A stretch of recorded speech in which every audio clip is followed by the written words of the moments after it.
Oh, there we go. There we go. A I little bit know of that. technical. I know that girl's voice. I've heard her a lot.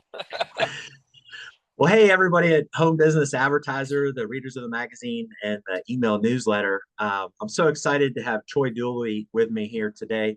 The new copy of the magazine is up online, and you can read Troy's article in every issue of Home Business Advertiser just by going to homebusinessadvertiser.com. So, Troy, welcome to the call. It's a pleasure to be here with you. Oh, thanks for having me on. Thanks for the opportunity to write in the magazine. It's helped me for as long as you've published it, and it's good to be a part of the team. Oh, it makes me feel good. I read every article. There's been a couple. There was one in particular. Well, let me introduce you first. So you do an interview like this, you do a little bit of research on the person you're interviewing. So I did some Googling and I found some great stuff on YouTube. Troy is the host of the Beachside CEO Podcast. And I feel embarrassed to admit this, but I'll just tell you the truth. I didn't know that podcast was out there. So the last couple of days I've been watching it and I was like, wow, this is really good. So I clicked on some of your stats and I was like, wow, Troy has over 600 videos and interviews. He's had over 1 million views or almost 1 million views on YouTube with 10,000 subscribers. So like, praise God, that's amazing. And some of that stuff I was listening to was you like preaching sermons at a church, like a local church. And I love your stuff, man. Like I can feel your heart. And I know it hasn't been easy. Like you've walked through the battlefield, to get to where you are. So what's going on in your world? Oh my gosh, I feel blessed, not in a cliche way, but when I look at my life today and the journey that it's been, I sometimes will reflect on that and tell people it's like a caterpillar to a butterfly. And a guy with tattoos and stuff, that may sound weird, but when you're going through a process of transformation, that caterpillar can't ever go back. He's either going to be in the muck in the middle in that cocoon and Mm-hmm. never come out the other side, or he's forever going to come out the other side a changed from caterpillar to butterfly. And that's literally how my life has been. If people would have known me at a different time, Mm-hmm. there was struggles from all the way back to childhood, but especially in those adult years. And I feel blessed that my family's still together, that my kids are all great. But it's given me something, Bob, that a lot of people don't. I can empathize with people Yes. at every level. I can empathize with parents and men that are struggling, or women that go through things. And sometimes I'll have parents say, "Hey, man, can you just talk to my son? Or Mm-hmm. can you help me understand my daughters?" And Mm-hmm. the business side is always great. I love network marketing, was carrying mom's Tupperware bag at 5, but it's the lives that I've been able to touch and impact, or who have impacted me, that makes the difference. That's what excites me the most. Mm-hmm. Well, yeah, yeah. There was one article you did that really stood out to me, and it was like, a man might say to his wife or family, "Well, I'd lay down my life for you." And in one way, you're talking about like maybe going to war, like literally, like you're a serviceman, like going to war, literally dying, laying down your life. But you said no. Think about it. There's more of a deeper meaning there, and it was about. Can you talk about that? I mean, it was I about like can. giving your life, like giving it Yeah. to your family. Yeah, it's one side, and I think a lot of the time, if you're a patriot or you're a masculine, hey, I'd lay down my life for you. And it's easy to take that bullet because it's very quick and it's painless and it's done. But what if you have to lay down your life every day? You have to serve your wife and your kids in a way that may be, it may feel selfish sometimes, because you think, man, I give and give and give, but what are you giving back to me? And in my belief system, I believe that Jesus taught, hey, you need to be willing to serve others, and Mm-hmm. and serve like I served you. And as we all know, I mean, he was willing to die and raise again and all that. And I don't want to get into that side of it because it's a business call, but that's my life. So my life revolves literally around my belief system. And when I started digging into my own life and I realized how I'd failed my wife, how I'd failed my kids, I put my success above them, thinking, hey man, if I'm successful, if I'm Mhm. on stage, if I'm making the money, then they're going to be happy. Right. And when I found that out, they weren't happy. She was home crying, wondering where I was at. I was Mhm. alienating myself from my kids. And when I decided, no, wait a minute, I want to put my life down for them. Mhm. We travel more, we have more fun, the kids are great. It had the what I didn't think was going to happen truly happened, Bob, and that's where I get excited every day, getting up and knowing I'm interruptible. If I was out till 10:30 last night with my daughter, eating with friends at a Whataburger, and I'm just listening to podcasts. Hey, I'll just sit back and listen to a podcast. It's Right. Right. late, but it's okay. I mean, my wife needed a shampooer fixed at the house. Honey, can you run home real quick and fix it? "Mm, sure, babe. I'll be right there. No Yeah. problem. Yeah. And Yeah. so it's not easy. I'm still a work in progress, but Right. that's what I'm doing. So I can relate to that. And sometimes empathetic people, if they don't have boundaries, you could run yourself, you can run your love tank dry. So like Absolutely. what do you need to do? Like what does Troy do to recharge his love tanks? Well, I end up doing something. I'm a very uh I don't know the word to use. Ritualistic, I guess, would be the. I put boundaries in. If somebody had my cell phone number, depending on the time of day, you will get an automatic message that says, "Hey, man, I'm either chilling or I'm working or I'm with my family." And I use focus on my Apple like crazy, and I have family time and sleep time and work time, and then I have my do not disturb, that time with where my faith and my prayer life in God. And I start my morning that way. From the time I get up around 5 or so till 7 o'clock, nothing can get through except family. And I then like from that. 7 to 8, it's my inner circle. I open it up a little bit further to where the men in my life that I call my personal board of directors, if they need to get a hold of me, they can. And then during what we might call a traditional workday, it's open for clients, it's open for everybody. And then I start bringing it back down again, Bob, so that I'm winding down. Okay, this is an hour before I'm going to go home. Hmm. So now everything goes down. Did I miss an email? Did I do something? What do I need to do? I take me time again, and through the workday, I'll take a pause. There's an app I found called the Pause app, and I'll get a little notification. It'll give me about a minute to 5 minutes, whatever I need, just some soft music and a time to just decompress. Mm. And and I do this. This is my new life. It used to be I was working 24/7. Now, 3 to 4 days a week. And then Hmm. I try to find that time. Okay, what does she need? What do the kids need? Do I need a chore around the house I promised Hmm. that I didn't get done?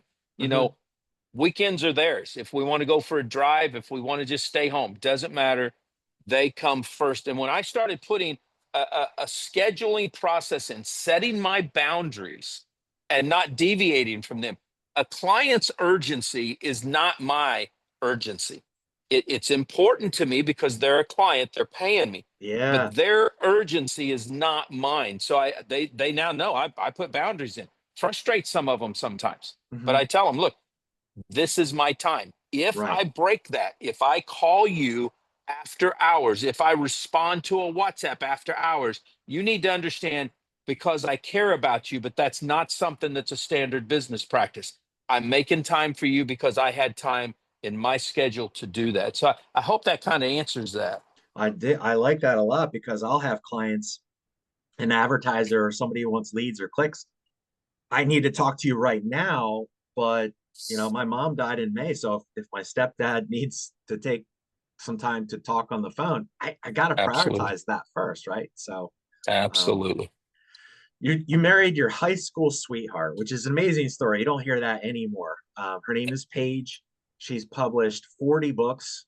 Four of them are bestsellers. I looked her up on Amazon. She's 5 stars. You guys have 11 children, right? Four boys, seven girls, Yep. from 9 to 41. That's Like, it, dude. wow. Yep. What do you say to that, man? I Oh, don't. That's amazing. it's been Congratulations. crazy. Yeah, Yeah, I wouldn't trade it. Wouldn't trade it at all, man. beautiful. That's my Hey, big my biggest accomplishment is that girl and those kids. That truly amen. is. Amen. I love that. Hey, network marketing is changing. There's all these companies that, not all these companies, you know this stuff so much better than I do. I know it from like, trying to generate leads for an advertiser, try to or things like that. But you have a different way of looking at things. There's a lot of network marketing companies or some companies that have eliminated their multi-level pay plan, and they're becoming like a one level, two level affiliate program. Is that, am I seeing something that's real, or is that my imagination? And No, that's real. what is that supposed to look like? Like, what, the internet changed so much. You can buy Amway products on Amazon.com. So what's the right way to look at this? How do you see things? Boy, it's tough. I believe that I believe direct sales, just let's look at the big picture first. It's expanding, it's getting bigger. We can look at about 150-year history of direct sales and see where we went from, peddlers on the back of wagons to door-to-door salesmen to what we see today with the internet and all this. All the direct to consumer is part of direct sales. But Right. when you numb that down, dumb it down to the network marketing MLM, a space that you and I have been at almost every angle in, you start to realize that we missed the ball about 2 decades ago as social media and stuff picked up, as people started to realize there's different opportunities. A lot in the community, from our attorneys to our software providers to consultants and communicators like we are, we missed it somehow, and we were late to the game because we were still pushing an old methodology. And it may be the first time in the history of our niche where that's happened, because in the 70s, when we had some issues with some things, we corrected and we made changes right after the Amway case, and then through the 80s we saw, Omnicare, whatever one of them it was, Mm-hmm. that went through some stuff, and so we made some more shifts. Then we saw Herbalife in the early days, because of product claims, get hit, and Mm-hmm. so we made some more changes. But when social media came out, we didn't make changes. We started to think, hey, this is going to be great. We can Mm-hmm. make lifestyle claims instead of real income claims, and nobody will say anything. And the regulators just started getting involved. So somewhere right before COVID, I think we saw a shift in the general consumer's mindset. They started to realize, wait a minute, I can go on to Amazon and I can buy these products. And in a lot of times, they're less money than what the network marketing company's doing. The network marketing company said, well, we got to figure a way to generate sales. So we'll back off a little bit, and we'll let our guys do it. Because by then, gosh, Bob, I don't even know how many companies there are. We see them come and go all the time, but competition was getting bigger, because it only takes a few $1,000s for somebody to go private label a product, put a comp plan together. They're selling it. They're the new MLM. Mm-hmm. And by the time we figured out what was going on, I still think we did it too little, too late. Regulators wanted to make changes. Just yesterday, they brought out a new one where they're wanting to change the income disclosure statements. And I think today, for a network marketing company to really do it right, and I've seen some in your magazine that's done this, they focus on the consumer. And they say, look, if we can put together a product that doesn't shortcut on the ingredients, but doesn't use some weird ingredient either. Let's use what people want. Look at the trends. I'm trying to find a safe one that we can talk about and not offend any of our clients. Let's use essential oils, because that's one that a lot of companies have, essential oils. We know coming out of COVID that there is a really good grassroots essential oils work for different things. Well, we now see that a lot of companies are putting their energy into that, and they're saying, look, this is a pure oil. This is good. They're putting education behind Mm, that. there you go. Yeah. And it's perfect, because if a consumer is happy, then they're going to go share that with everybody else. And they're going to want to become an affiliate of some kind. They may not become a builder, which is why companies are saying, look, let's put the money in the pocket of the person making the sale, and Mm-hmm. then we'll start to build out from there if we can. Mm-hmm. That's starting to blossom. Companies that are doing that are blossoming. The other thing that a lot of these companies are doing is they're what we call gating their brand on Amazon. They're going in and they're finding a preferred Amazon partner.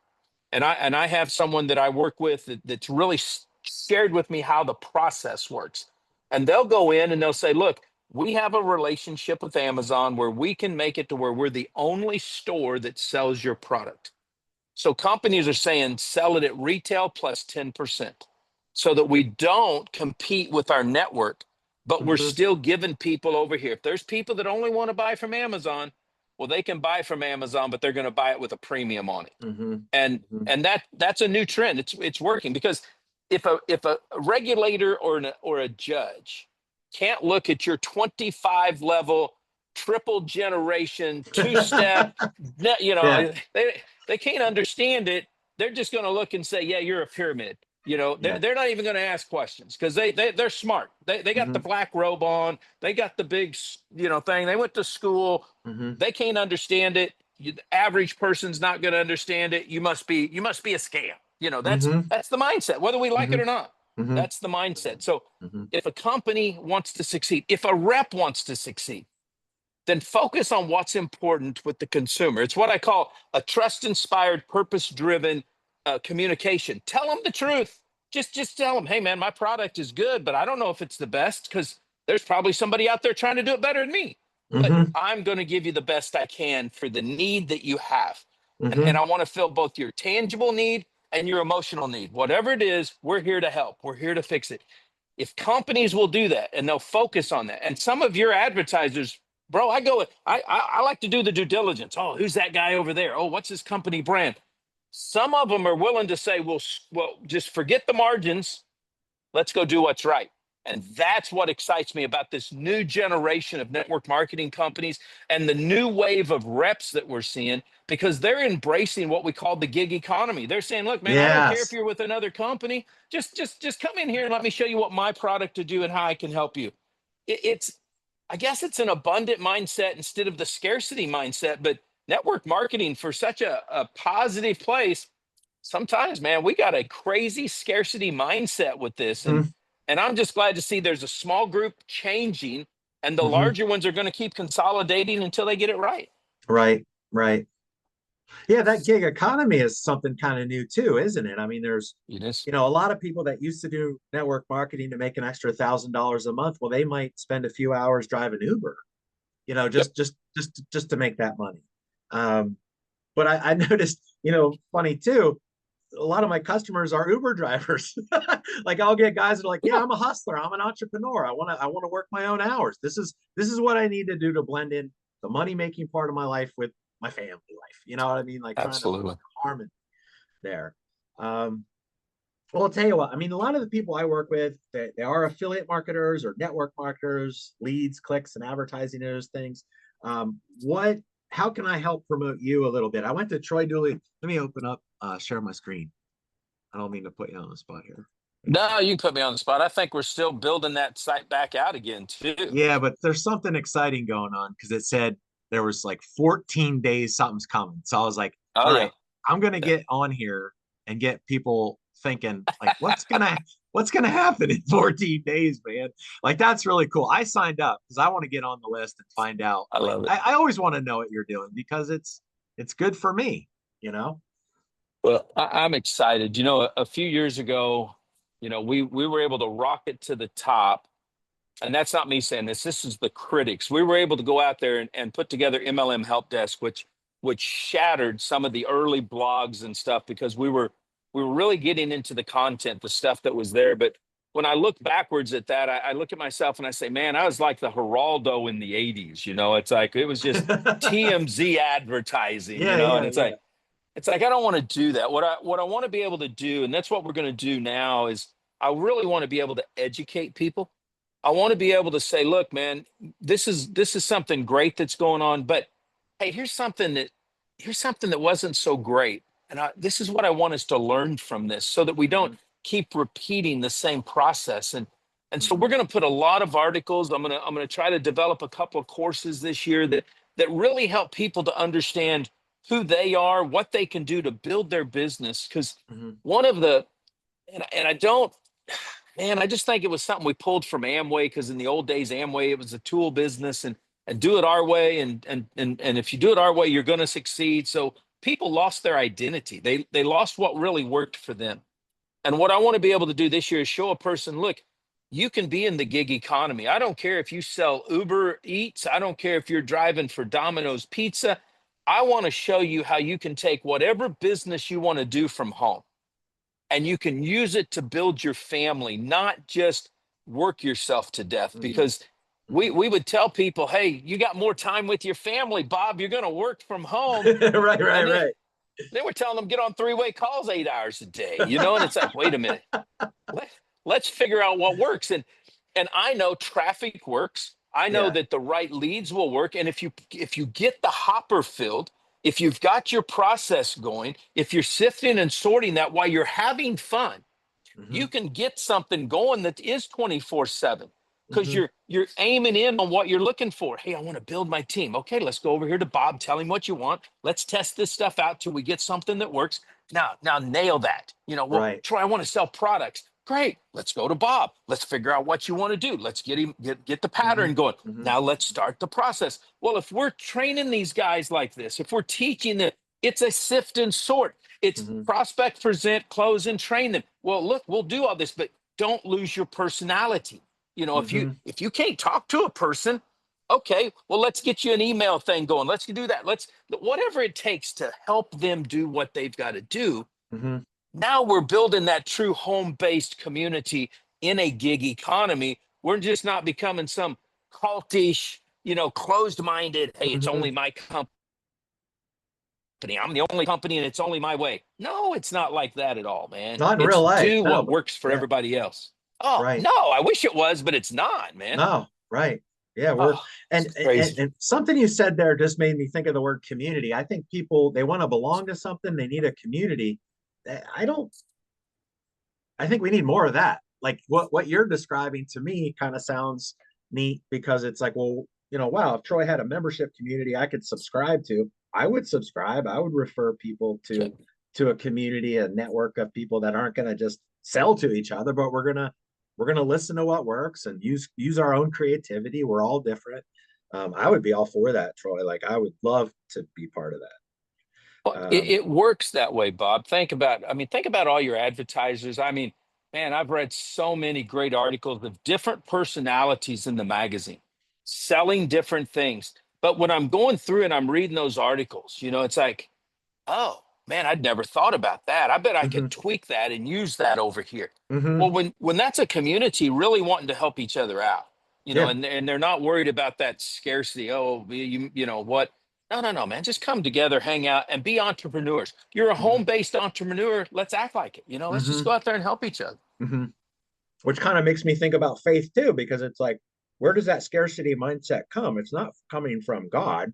It's coming Wow. from the enemy. It's trying to keep you in bondage to fear and not trusting God, you know? Uh, 100% on that one, man. I tell people, one of my mentors taught me this. All external conflict first comes from internal conflict. And that Mm, internal conflict comes from a fear that we have. It's a well, it's scarcity, but what it is am I enough, or is there enough to go around? Whatever it is, it could be war, it can be, well, I don't want that person living in my community or whatever. mhm, It always comes down to not enough. And mhm, if we can teach people you're enough, let's mhm, just go figure out what you're enough at. What is mhm, your identity? Whether they believe in God or not's irrelevant. What is your identity? Why were you created? I know mhm, why I was created. I know God created me. But if somebody doesn't believe like I do, then I say, okay, let's walk this journey. I'll leave my faith over here so I don't offend you. But let's find out why you were created. Let's find out what it is you're supposed to be doing. Because if we can help them identify who they are, not what they are. Well, I'm a teacher. No, no, no, that's not your identity. What is it that you really are? mhm, Your passion come from? Why are you here? When people figure that out, oh my gosh, they become brand new people, and all of a sudden people's lives around them get better. yeah, And that's what happened to me in my transformation. Once I realized I didn't have to compete with everybody else, I didn't have to worry about what other people called me. I could just be me. It's right like, on. Yep, okay, I'll just be me. And if you like me, great. If you don't like me, then that's cool. Go find your community. I'm going to hang out with my community. right on. At the beach, beachside CEO, right? Beachside City. That's it. I'm literally, it's funny that you say that because I stepped out of the cafe and our church opened a cafe to the public. 2 years ago, and they put a couch in here, and I thought, man, I'm a home-based entrepreneur. I can come down here. I can support the cafe by getting coffee, and I Yep. can sit on the couch and I can do my work. Well, what happened was, and this is one of those God wink moments. I started talking to people when they came into the cafe. And then all of a sudden, I started having people open the door and say, hey, are you Troy? And I say, yeah, I'm Troy. Well, so and so told me that you might be somebody I could talk to about a situation I'm going through. So I'd put my Ah, computer down, I'd become interruptible, and we'd talk. And it's been amazing to see how when you just lower it down and say, yeah, man, let's talk. What is it that you want? Most people will get the answers from themselves. They just need a right, listening ear, right. and and I learned that verse in the Bible, talk less and listen more. And it's helped me at home with my wife, with the kids, and now I'm seeing people's lives change, Bob, where there is no transaction involved. There's no money. I Right. may never make a money off of these people, but yet I watch marriages. I had a guy come in here, and look, I don't want to rabbit trail, but this is so good. He's an entrepreneur. He owns a bunch of auto repair shops in Franklin, Tennessee. They've got a house down here. This dude is like alpha male all the way. He could sell snow to an Eskimo, man. Right, He's just right. rolling. And he comes in and he's going through his whole process, and him and his wife are struggling, and he's saying, man, I've had the Tony Robbins, I've gone through the Les Browns, I can sell anything. And he paused just for a minute, and I said, except to the woman that you love. And he Wow. sits there for a minute, and he goes, yeah, he doesn't like my BS. Okay, No, then now that it's so that, big, but he realized it was him. He yeah, realized it. yeah, I yeah. just brought it up, and it's like, it was one of Good for those you moments because that that took a oh, lot of bravery and humility for you to say that to another man like that. But I think we are called to do things like that, aren't we? we are, bro. And now Yeah. she's with him. He started a nonprofit ministry giving away cars, and she's his partner in it. And I love it. yeah, to That's me, awesome. that's what it's about, Bob. I mean, Yeah. truly. I mean, you work with your wife, and she's brought, she gave you that idea of, hey, let's use a different paper in the magazine. And it's like, boom, look at this. I mean, Yeah. I just love stories like that, bro. That's Yeah. what Yeah. Me too. turns me Especially on. Godwins. That's Yeah, I love that. well, thank you so much. I'm going to put links to Beachside CEO Podcast, the YouTube channel, and Okay. Troy's webpage down there. So y'all, who's ever watching, reading, whatever, they can go to those links in the YouTube description. That way, you can contact Troy, follow him, find out what's going to happen here at the very beginning of February. And yeah, I can't say enough. Thank you so much. I appreciate you and your work and It's my everything, honor. brother. Yep. Bob, it's my honor. Thank you so much. All right. God bless, bro.